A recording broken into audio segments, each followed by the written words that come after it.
And this is how you make homemade chicken tempura nuggets. We're going to start with 3/4 cup of cold water, 1 cup of frying powder, 2 tablespoons of cornstarch. This is a mix of garlic powder, onion powder, salt, and pepper. And then we're just going to give this a nice mix. Okay?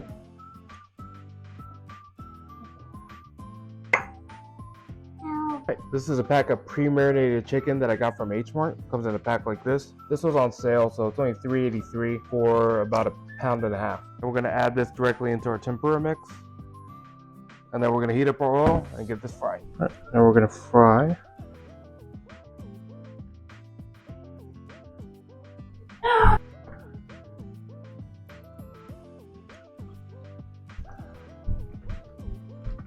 And this is how you make homemade chicken tempura nuggets.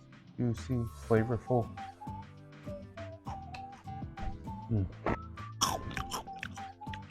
So good. Definitely give it a try. Super flavorful. Let's feed the family.